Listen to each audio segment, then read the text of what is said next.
Bismillahirrahmanirrahim. Assalamualaikum warahmatullahi wabarakatuh. Waalaikumsalam warahmatullahi. Maaf Ustadz, ini di luar tema mengenai tambahan doa waktu kita sujud terakhir Ustadz. Kalau kita sholat berjemaah kemudian mungkin imam tidak membaca doa di sujud terakhir, sementara kita makmumnya selalu membaca sujud terakhir. Sementara kalau apa yang tidak dilakukan imam kemudian dilakukan oleh makmum, itu bisa membatalkan sholat kita gitu Ustaz. Ini saya kurang mengerti gitu, mohon penjelasannya Ustaz. Kemudian yang satu lagi, kalau kita sholat sendirian memakai doa setelah tahiyat akhir, itu ada disarankan untuk membaca 4 doa. Sementara itu kan bukan bacaan dari sholat Ustaz. Kalau kita sholat membaca di luar dari bacaan sholat, apakah itu tidak membatalkan dari sholat kita? Hanya itu Ustaz. Assalamualaikum warahmatullahi wabarakatuh. Waalaikumsalam warahmatullahi wabarakatuh. Ya Pak, masalah doa ketika sujud. Ini ada satu hadis mengatakan ini, nanti bersabda aqrabu ma yakunu 'abdu bi rabbih fa huwa sajid. Paling dekatnya seorang hamba kepada Allah adalah ketika ia sujud. Fa'siru fihi doa. Maka perbanyaklah doa ketika sujud. Ketika sujud ini perbanyaklah doa. Jadi sunnah doa dalam sujud. Doa apa saja. Doa apa saja. Ini sunnah. Nah, misalnya imamnya nggak baca. Kalau imam pun mau doa nggak boleh panjang-panjang. Karena imam ini sunnahnya tahfidz. Sunnahnya ringkas. Karena di belakang imam ada orang yang punya hajat. Entah mau buang angin, buang air kecil, entah mau keburu-buru ke pancar. Maka kalau imam ini sebaiknya ringkas. Karena di belakangnya banyak orang punya apa? Punya hajat. Kalaupun mau doa, seringkas-ringkasnya. Tapi kalau mau sholat sendirian, silahkan. Doanya bebas, asal jangan bahasa selain Arab. Mesti bahasa Arab. Mesti bahasa Arab. Ini doanya. Misalnya imamnya nggak baca, bolehkah makmum membaca? Hukumnya boleh. Kan kita nggak boleh mengerjakan sesuatu yang nggak dikerjakan oleh imam. Kita nggak boleh mengerjakan rukun yang nggak dikerjakan oleh imam. Kita wajib mengikuti gerakan. Kalau isinya terserah.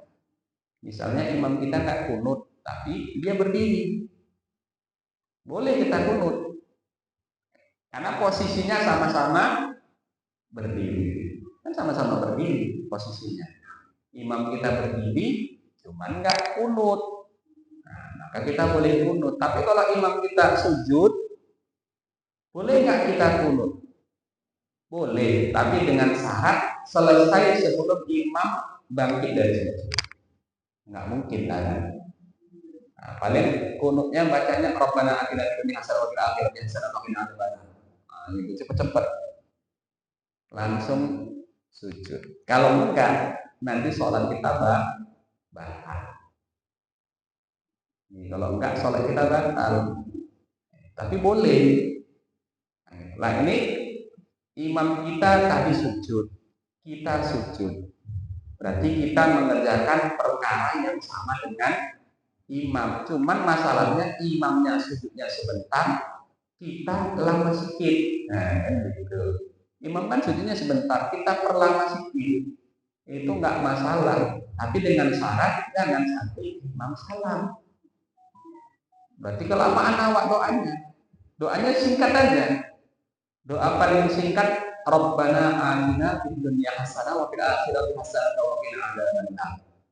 Itu singkat. Kalau Allah kabulkan selesai. Kita minta kebaikan dunia dan akhirat. Allah kabulkan, selesai masalah. Ya kan? Anak kita jadi baik, urusan dunia kita jadi baik, rumah tangga kita jadi baik, punya tetangga baik, namanya baik di dunia. Kan selesai masalah sebenarnya. Masalahnya kalau imamnya nggak bacalah doa sapu jagat. Doa sapu jagat istilah orang, ya kan? Menyelesaikan masalah dunia dan akhirat, nggak apa-apa, silahkan. Itu nggak membatalkan sholat. Nah, misalnya ada doa yang diperintahkan oleh Nabi dibaca sebelum salat. Itu redaksi doanya banyak. Yang diajarkan Rasulullah kepada Sayyidina Abu Bakar. Ya Rasulullah, alimni kalimatan allati taquluha fis sholati. Kata Sayyidina Abu Bakar, wahai Rasulullah, ajarkan kepadaku kalimat yang akan aku baca dalam sholat. Maka beliau mengatakan, bacalah Allahumma inni zalamtu nafsi dzulman katsiran wa la yaghfiru dzunuba illa faghfir li maghfiratan min 'indik warhamni innaka antal ghafurur rahim. Ij'aluha fi akhir sholati. Sabda Nabi, kamu jadikan bacaan ini di akhir salatmu, yaitu ketika tasyahud sebelum salam. Ini doa yang Rasulullah ajarkan kepada Sayyidina Abu Bakar. Dan ada doa yang beliau perintahkan kepada umum untuk meminta perlindungan dari 4 perkara. Allahumma inni a'udzubika min fitnati apa? Ini Allahumma min adzabil qabri wa adzabil jahannam wa min fitnatil mahya wal mamat wa min fitnatil masiihid dajjal. Ini doa yang dipanjatkan sebelum apa? Sebelum salam. Lah, Imam Daud Al-Zahiri bahkan mengatakan ini wajib dibaca. Beliau, kenapa? Nabi perintah. Nabi yang perintah. Ini kan bacaan di luar sholat. Ini bukan bacaan sholat. Ini doa yang Nabi perintahkan dibaca dalam sholat. Doa kunut itu kan bukan. Nah, ini doa yang Nabi perintahkan dibaca dalam sholat yang nggak membatalkan karena beliau yang perintah. Tapi hukumnya menurut Imam Syafi'i sunnah dibaca. Sunnah dibaca. Terserah. Kalau saya sering baca doa yang dipanjatkan Sayyidina Abu Bakar. Jadi kalau jadi imam takutnya pikir makmum kok lama kan gila imamnya. Salah. Allahumma inni zalamtu nafsi dzulman katsiran wa la yaghfiru dzunuba illa anta faghfir li maghfiratan warhamni innaka antal ghafurur rahim. Ini dibaca. Ini doa yang Nabi ajarkan khusus kepada Sayyidina Abu Bakar. Ada doa yang Nabi perintahkan secara umum untuk dibaca. Ya tadi meminta perlindungan dari apa? Empat perkara. Ini nggak membatalkan sholat, bahkan dianjurkan. Bahkan ada ulama yang mewajibkan, namanya Imam Daud Al-Zahiri. Jadi begini, ada juga yang melaksanakan ketika sholat akhir, dia di dalam hati nggak ada sir dan tidak, tapi bahasa Indonesia. Apakah ini juga bisa membatalkan sholatnya? Kalau dalam hati ya nggak masalah, dalam hati. Tapi kapan dikeluarkan dengan lisan, mesti bahasa Arab. Kalau dalam hati bahasa Indonesia nggak masalah. Dan Allah tahu isi hati kita.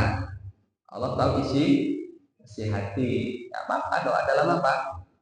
Dalam hati. Nanti di akhirat apa yang terdetik dalam hati pun langsung cash. Jadi kenyataan di akhirat. Tetapi dalam hati ingin makan sate burung, langsung nggak usah diutarakan pun langsung apa? Jadi kenyataan. Itu di surga. Nah, di dunia bisa nggak Allah buat seperti itu? Bisa. Ya, wali-wali nabi-nabinya Pak. Nah, tinggal doa sama Allah, apa yang mereka minta Allah wujudkan.